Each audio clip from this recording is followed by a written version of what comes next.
I just want to remind Mr. Marcos that it was he who called for snap elections. And once the people decided to participate, he better watch out if he threatens to frustrate their will again. I'm afraid he will have an angry people on his hands. Mrs. Aquino, you keep making what sometimes sound like veiled threats and sometimes not so veiled. What do you mean he'd better watch out? Well, all along I have asked the people, you know, not to engage in any violence. And so far they have listened to me. And if you may recall, just after my husband was assassinated, I did go on radio in our country, and I asked the people, you know, to observe peaceful means and not to resort to violence, and they did obey me. But this time, they have a greater stake in this. It's not just Cory Aquino, but the future of our children and our children's children. So if they think that they have been cheated out of an election, I'm afraid they might not listen to me anymore if I still insist on going about this peacefully. Well, let me put it to you this way. You are running for president of the Philippines. You are putting yourself forward as the leader of your nation. And now, if I understand what you're telling me correctly, you're saying if the election doesn't go the right way, you may not be able to control even your own followers. That doesn't speak very well for your ability to be able to run the country. Well, Ted, the people who are with me now are so convinced that I will win. And if Marcos resorts to terrorism or to gross cheating, then the people who have supported me may finally think that the electoral process is just not advisable anymore. Are you raising the specter, the possibility of something approaching even civil war? No, not civil war, as long as I can manage it. In fact, I have said that if Mr. Marcos cheats me out of this election, then I will call for daily demonstrations. However, if these daily demonstrations will still not get us the desired results, then I am afraid that the people might not listen to me anymore. Mr. President, I don't remember any election in recent Filipino history, in fact, even in not so recent Filipino history, where the loser did not claim that there were technical and other reasons of foul. So, and perhaps you remember one, but I don't. I think you're right. Filipinos are not known to be good losers. They're always our great losers, and they never concede. But in this particular matter, Ted, I am so certain of victory that these declarations of my opponent that there will be a civil war in this country indicate how desperate they are. I certainly am concerned about your attitude that you feel that there would be cheating if I win, and there would be no cheating if she wins. No, I think it's the other way around. I realize it is a hypothetical question, but in every election, someone has to win, someone has to lose, and I wonder if you would address the hypothetical question, though. If you lose, will you stand down? I have never thought of it, but certainly if there is no question which nullifies the results of the election, as I said, I will perform my duty as president in accordance with law. Your claims and the claims of your supporters that you are so highly decorated are fabricated claims. I don't think that that is the story. It's a story about my guerrilla group. It's not about the medals. Even here, when the case of libel was filed, the publisher here did not question those medals. It's only you, Americans, who question it. I am not going to degrade myself by talking about those medals. If the American government wants them back, they can have them back. It's a good thing that we did not burn them. It's a good thing that we did not burn them at the end of the war when you refused to give us our back salaries and refused to recognize all of us, and we were not entitled to education benefits, we were not entitled to medical benefits. But I was one of those who stopped our people from turning communist, especially the veterans, because we did not fight for communism, we fought for freedom. Now I wonder whether we also fought for the Americans and the American flag, to which we had sworn when MacArthur inducted us into the USAFE. I have no regrets, however, about having fought in Bataan. I have no regrets about fighting beside American soldiers. I have no regrets about fighting under American officers.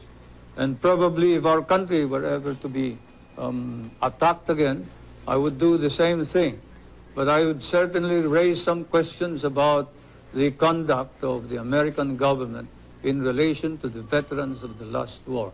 I am certainly very disappointed. Mr. President, the question is not raised about the courage of Filipinos who fought against the Japanese during the Second World War. But the question, as you know, and you know this is not something I'm making up, you have seen those newspaper articles yourself and you have seen some of the documents, suggests that the guerrilla group that you claim to have led, in fact, either did not exist at all or was just a tiny group that played no major role. Then why is it recognized by the intelligence officer of General MacArthur in a paper which is certified too by the head of the archives of the United States? Now look, I don't want to talk about this anymore. If you do, I'm going to walk out. You've had some rather disparaging remarks to make about Mrs. Aquino, not the least of them being that, in effect, she has experience as a housewife, but little else. Do you think she has gained in stature over the last few weeks? And do you think it is possible that if she is elected, that she could serve effectively as President of the Philippines? I still believe that you need somebody who has been experienced to run our government in this time of crisis. I have nothing against her, but certainly when, say, your son is sick and he needs an operation or he needs the expertise of a good doctor, you don't pick just anybody who has honesty and sincerity in order to cure your son. In that situation where she has no experience whatsoever is something that we have to accept and admit realistically that she had the the nerve to run without any experience whatsoever, as she admitted, and it's not me who has said that she is inexperienced, it is her who said, what do I know about running a government? And as an ordinary citizen, I would cry out immediately against anybody who says that being given the presidency. But as President of the Republic, I think it's my duty to call attention to this danger.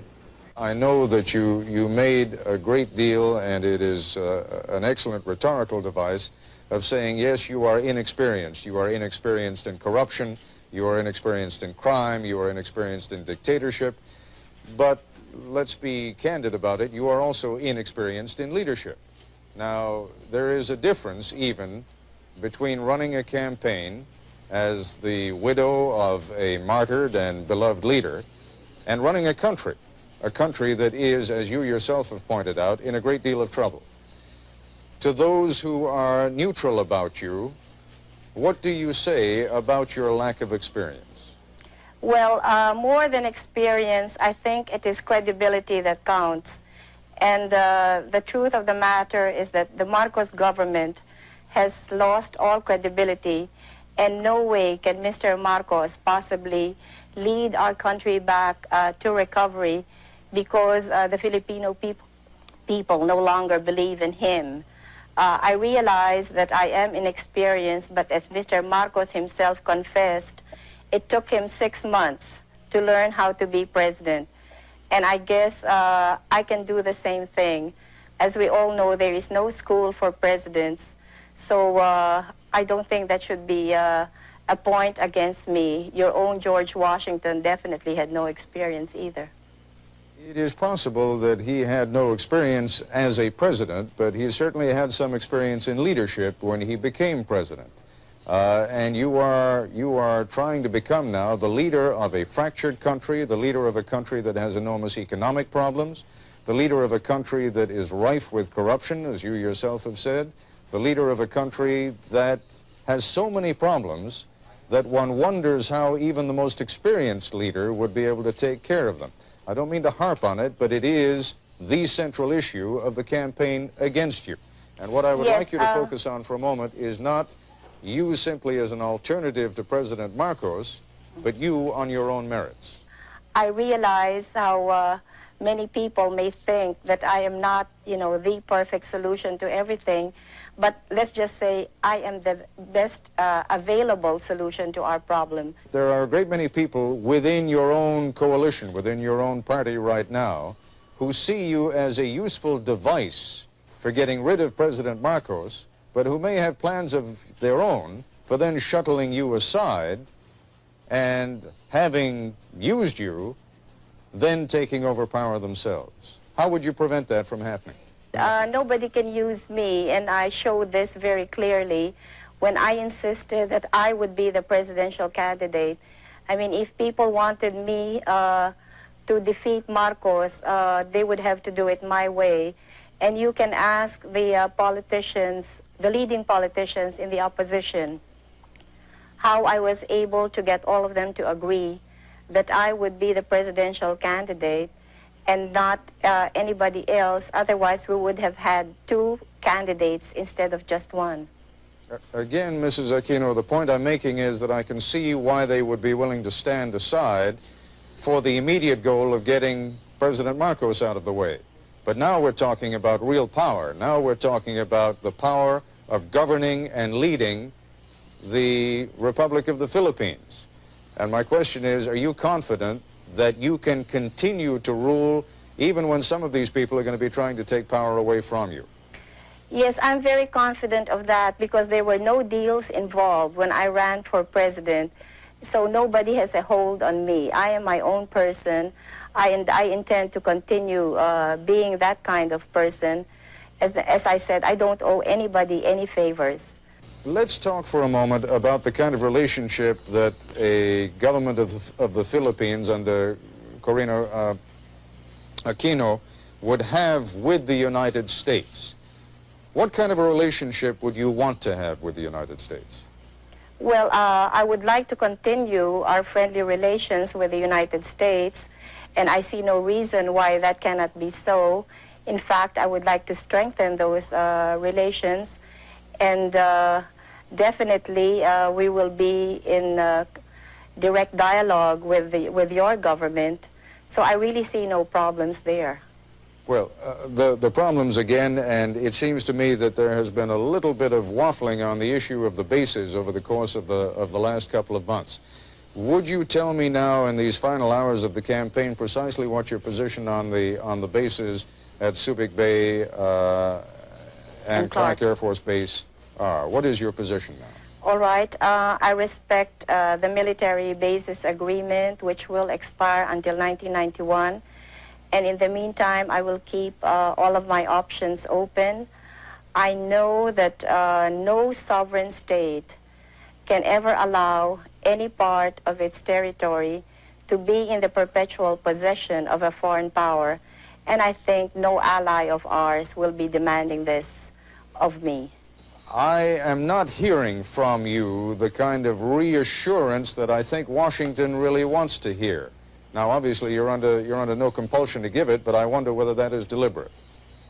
No, it's not deliberate. Before the RP-U.S. bases agreement expires in 1991, we will be in consultation with the United States, with our neighboring countries, especially the members of ASEAN, and above all, we will be consulting with the Filipino people so that we will be able to reach an agreement which will be to the best interest of the world, but in particular, the Philippines.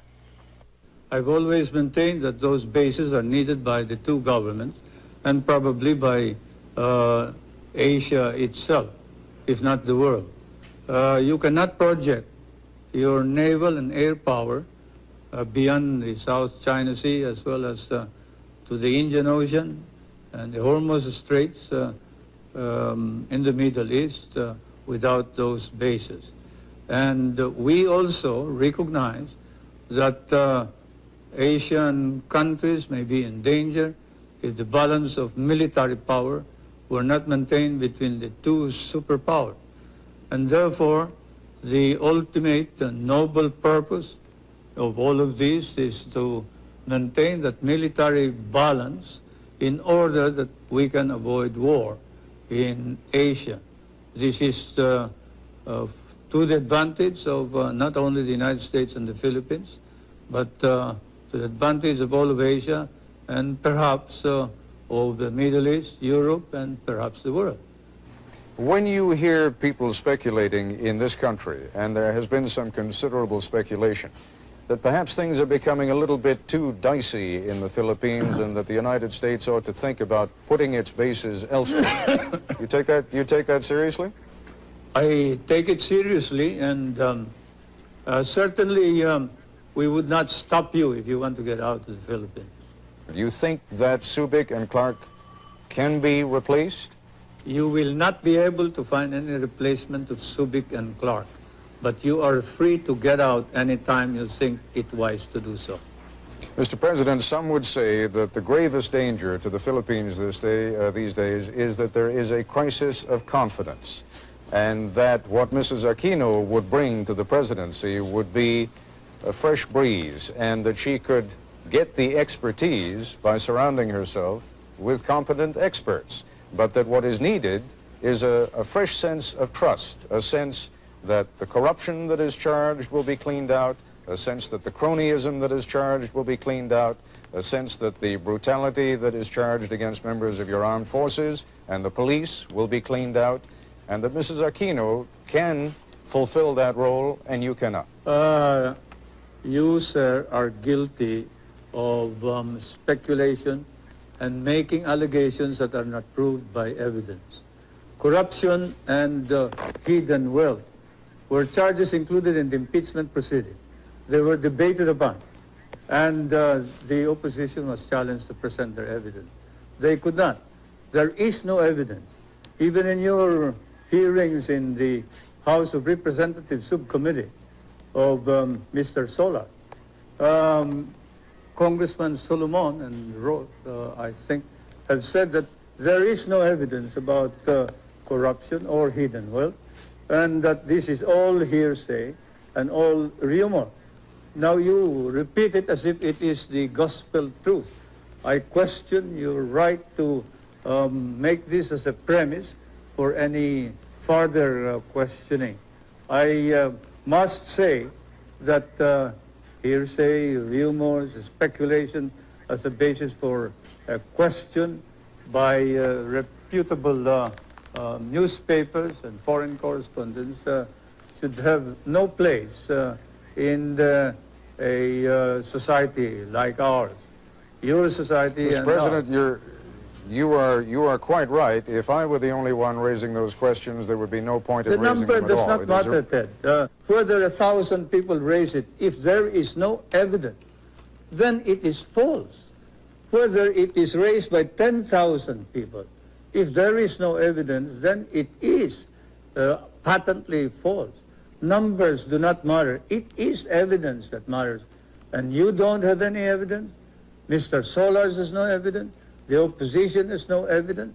They're just talking loud, and they're engaged in a smear campaign, and you are helping them.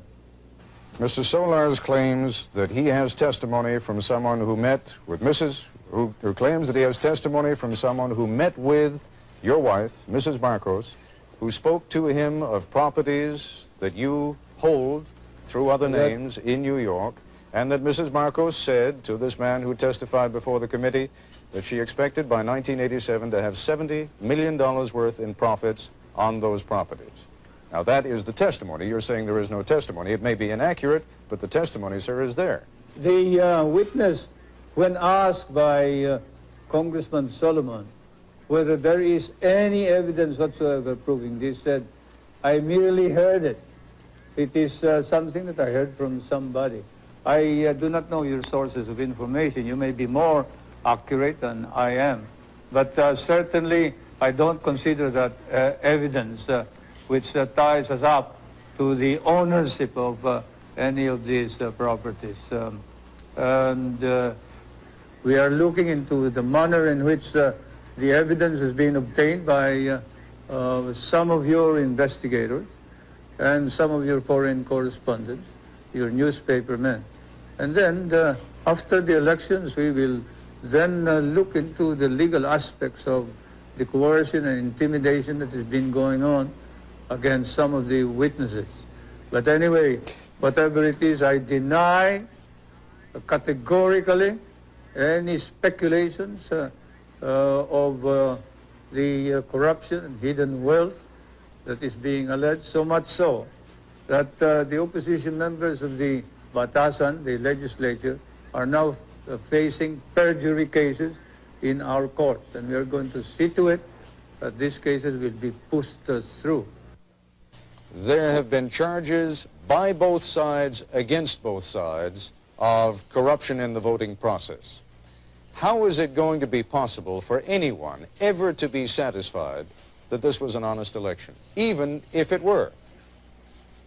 Well, I guess as long as it is fairly honest, then we would be able to satisfy everybody. But if there are outright violations and we can see that there has been such enormous fraud, then that would be difficult to convince the Filipino people.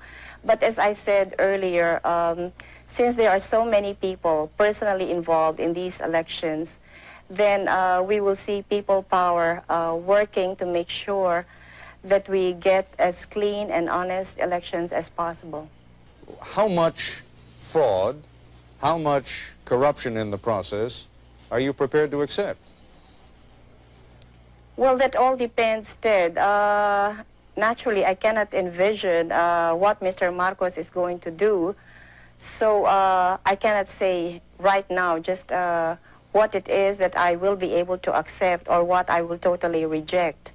There is an enormous difficulty in ever reaching a decision on how much fraud there has been. Both sides are going to claim it. We know that already. Your side's going to claim it. His side is going to claim it. How is it ever going to be possible to reach an understanding on what happened and how much fraud there was?